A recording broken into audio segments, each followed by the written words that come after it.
Ka na, let the Holy Spirit talk to you. Let the Holy Spirit talk to you. Imbis na mag-complain ka, talk to the Holy Spirit. Imbis na, alam mo yun, i-compare mo yung sitwasyon mo sa iba, talk to the Holy Spirit. No, imbis na sa tingin mo yung mga buhay ng iba mas madali sa'yo, huwag mo lang isipin yun, kausapin mo na si Holy Spirit. Talk to God. Cast all your anxieties to Him. No, not to yourself, not to other people, to Him na, direkta mo na. We have a direct access to God and let's use it. Amen po ba? No, just like Paul and Silas, wala silang pake. Kahit kinulong sila sa pinakamadilim na lugar, ang kutlong nila magpuri sa Diyos.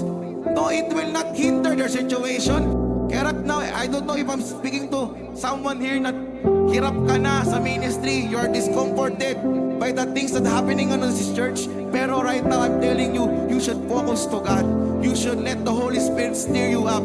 Kaya right now, yesterday I was talking to God and God taught me something. No, that there are things in our life that we can control. No, there are things in our life that we can control. Pero isa lang makakontrol nun. Si God lang.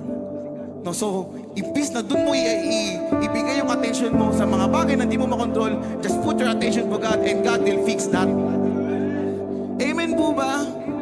If there are things that hindering you to worship God, to serve your purpose to the Lord, to do your ministry, don't focus on that thing because God can fix that. Because He's on work.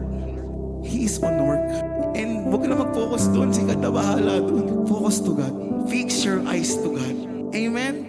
Nakita po natin yung dedication talaga ni Paul and Silas. And tingnan nyo, habang nagpe-praise and worship pa sila, they're singing songs, ang daming nakikinig sa kanila. Hindi nyo alam yung pagpuri nyo habang nasasaktan kayo. Pag may nakakitang ibang tao niya, nai-evangelist nyo na sila. Amen ba? No, may daming nakikinig. Kaya nga hindi ako nagtataka kapag nasa room tayo, if we're in the rooms, may mga teacher na dumadaan, may mga prof na may mga students na dumadaan. Yung mga salita natin, naririnig nila. And hindi nyo alam there, God is touching them by that. No, inaawa ka na yung mga puso nila, yung mga